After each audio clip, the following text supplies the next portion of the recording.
Voilà, nous allons parler affaires primes avec Monsieur Kadé Joël. Bienvenue. Merci, très cher confrère. Voilà, qu'est-ce qui se passe au niveau des primes des enseignants? On aimerait quand même beaucoup plus savoir, primes des risques. Il y a beaucoup de choses là-dessus. Bon, vous savez que le ministre Tony Mwaba est 35e ministre de l'enseignement primaire, secondaire et technique depuis que l'enseignement a été laissé aux mains des Congolais depuis 1960. Et tous les 34 ministres qui se sont succédés à la tête de ce ministère, ils n'ont jamais réussi à arracher la prime réservée aux agents de l'administration centrale, bien sûr, pour l'encadrement, donc la prime pour fonction spécifique d'encadrement de la prime. Alors, c'est grâce à ces efforts qu'il a engagé et il s'est battu comme un syndicaliste des enseignants en obtenant la paie de cette prime. Elle a été payée au mois d'octobre pour la première fois. La TJS, le syndicat qui fait d'ailleurs trop de bruit, est venu lui dire merci. Et au mois de novembre et de décembre, cette prime n'avait pas été payée. Et janvier et février, elle n'est pas payée. Pour quelle raison? Au mois de novembre, décembre, vous connaissez que quand l'exercice budgétaire termine au 31 décembre, tout ce qui n'a pas été liquidé est reversé au trésor. Et c'est ce qui a été fait. Mais il y a des politiciens à mal de positionnement qui manipulent ce syndicat pour faire croire aux agents que votre prime du mois de novembre, du mois de décembre, du mois de janvier et de février a été déjà versée à Equity Bank et que c'est le ministre Tony Mwaba Kazadi qui a refusé que l'on vous paye. Faux et archi-faux. Qu'est-ce qui se passe? Au mois de novembre, de décembre, on n'a pas payé cette prime. Pour quelle raison? Il a été constaté beaucoup d'effectifs, beaucoup d'engouls qui ont été laissés. Et il fallait qu'on procède à un contrôle pour identifier qui sont réellement bénéficiaires de cette prime. Mais on va voir certains syndicalistes, en effet, d'ailleurs, lorsque nous avons posé la question à Madame le secrétaire général, il ne reconnaît pas certaines personnes comme agents de l'administration publique, parce que quand ils viennent au cabinet, c'est pour vandaliser, c'est pour casser les biens des privés, c'est pour jeter des pierres, c'est pour injurier le ministre. Koulouna, un professeur d'université, on le traite de Koulouna, pouvez-vous vous en rendre compte? Alors, on pose la question à Madame le secrétaire général, il dit, il ne reconnaît pas certains agents et cadres. Et en conséquence, certains ont été sanctionnés selon les informations, les meneurs, et ces gens se sont portés jusqu'au niveau du ministre de la fonction publique pour dire non, le ministre refuse de payer. Comment un agent régulièrement engagé peut refuser de se faire contrôler? C'est ça la première question.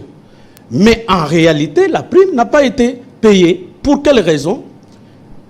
Le mois de novembre, de décembre, au 31 décembre, ça a été reversé.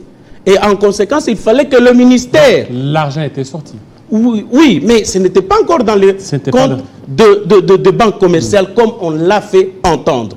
Mais maintenant, c'est au moins, il fallait, au niveau du ministère, qu'on puisse réengager.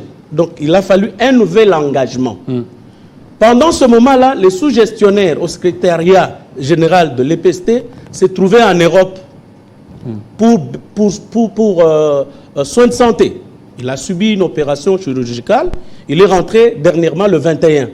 Donc, il avait fallu qu'on puisse préparer encore les dossiers, qu'il y ait un nouvel engagement que le ministre signe pour déposer. C'est ce qui a fait que l'on connaisse le retard. Mais ce soir même, le ministre vient de signer. Il n'y a pas un quelconque détournement. En ce qui concerne le mois de janvier et de février, c'est le même problème. Et les revendications des syndicalistes, c'est qu'ils ont été manipulés. Ils ont été manipulés par les politiciens. Et les politiciens, là, on les connaît. Ce sont des gens qui ont fait gripper la machine de la gratuité de l'enseignement dans ce pays. Des gens qui ont instauré les conflits d'intérêts dans le secteur de l'enseignement. Comment est-ce qu'on peut donner l'enseignement à quelqu'un qui dispose qui vit pratiquement du commerce de l'enseignement, qui vit pratiquement du commerce, qui a rendu l'enseignement un secteur marchand, c'est-à-dire il ne vit que de ses écoles privées, mais c'est à lui qu'on a donné l'enseignement, c'est lui qui manipule. Mais parce qu'il maîtrisait bien ces secteurs? Non, pas parce qu'il maîtrisait bien. Hein? Il est impossible que quelqu'un qui vit, je crois, de la paye, de la prise en charge par les parents, qui vend l'enseignement, il est impossible qu'il fasse réussir la gratuité de l'enseignement primaire. Voilà pourquoi il avait poussé cette gratuité de l'enseignement jusqu'en première et deuxième secondaire. Alors qu'est-ce qui vous fait dire que c'est peut-être la personne dont vous faites allusion? On n'aimerait pas citer les noms ici. Non, mais c'est lui, parce que d'après les enquêtes, d'après les investigations, c'est lui qui manipule ces syndicalistes-là. Un certain, je ne veux pas non plus aussi citer son nom, le président de ce syndicat-là, c'est lui qui le manipule pour que... Bon, il était dernièrement ici, on l'a vu sur votre chaîne ici, devant les confrères Jean-Marie Kassamba, il a déclaré, lorsque Kabila va quitter le pouvoir, lui va arrêter avec la politique. Ça, c'est son passé politique. C'est son passé politique. Mais il n'y a pas longtemps, il commence à chanter Fatibert. Au nom du dynamisme politique. Il n'y a pas de dynamisme politique, chers confrères. C'est l'idée. Dans la politique, il n'y a pas du dynamisme. Il y a plutôt l'idéal que l'on poursuit. C'est en fonction de l'idéal qu'on doit développer son engagement dans la politique. Mais là, vous sentez que c'est quelqu'un qui a perdu des pédales, un fugitif qui a été arrêté, dont on connaît comment est-ce qu'il a quitté la prison, qui manipule ces syndicats. Je vous dis qu'il n'y a aucun détournement possible. Les agents qui marchent, je vais vous donner la déclaration de la délégation syndicale qui venait de se réunir il n'y a pas longtemps avec le cabinet du ministre, qui vient de reconnaître, et ils ont vu les sous-gestionnaires au secrétariat général de l'EPST. Il était présent, madame la sous-gestionnaire au cabinet, elle était présente. Ça n'a pas encore été engagé. Comment est-ce qu'on peut détourner de l'argent qui n'a pas encore été décaissé? Que ces syndicalistes-là vous présentent un DTO du ministre des Finances pour dire que non, l'argent a été liquidé. Ça n'a jamais été liquidé. Et donc, c'est de la manipulation politique, comme on s'approche du remaniement. Et j'avais même un confrère dont je vais taire les noms, dire que non, Tony Maba a monté un groupe des badauds pour s'opposer, sentant son départ, il a monté un groupe pour s'opposer aux syndicalistes. Comment on va s'opposer à ces syndicalistes?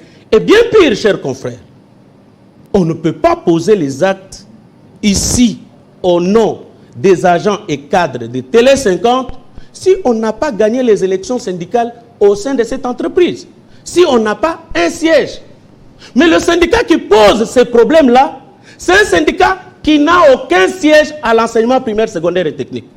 Il n'a jamais été élu, mais qu'est-ce qu'ils font? Ils prélèvent 50 000 francs, 80 000 francs de démarches sur chacun des agents. Donc quand on va payer, c'est pratiquement au Balobaka na Kinshasa COP. C'est ce syndicaliste-là qui serait manipulé et qui est en train d'entraîner les autres. Oui, qui entraîne les autres, et puis ils leur promettent non, mais maintenant pour les démarches que nous avons menées, on doit couper 50 000 francs, 80 000 francs. C'est comme ça qu'ils sont en train non seulement d'être manipulés, mais d'extorquer leurs collègues agents, de leur extorquer pratiquement. Alors qu'il y a l'intersyndical de l'EPST, légalement reconnu, la délégation syndicale constituée de 9 syndicats. Tony Maba jusque-là n'a jamais monté un coup, n'a jamais monté un coup ou un groupe de badauds pour s'attaquer à X. Cher ami, il n'y a aucun groupe de badauds qui a été monté. Mais il faut voir ces syndicalistes de TJS lorsqu'ils viennent. Lorsqu'on leur demande même parler au ministre en français, ils ne vous parlent qu'en lingala. Et quand ils entendent une phrase en français, mais ce sont des gens... Non, mais s'il y a badauds, c'est parmi eux qu'on doit trouver des badauds. S'il y a Koulouna, c'est parmi eux, parce que c'est un problème d'éducation de base. Ça, c'est fort, ça. Mais je vais vous... Non, mais je vais vous le dire. Un jour, ils sont venus manifester. Ils étaient au portail, ils ont brûlé les pneus. Ils ont barricadé la route. Ils ont caillassé les véhicules des privés qui étaient venus au cabinet. Le ministre descend, parce que vous connaissez la configuration. Mais pourquoi vous voyez seulement la main de la personne dont on ne veut pas... Non, mais parce que lui, il a déjà quitté... Non, il tient à rentrer. On lui a donné, on lui a fait...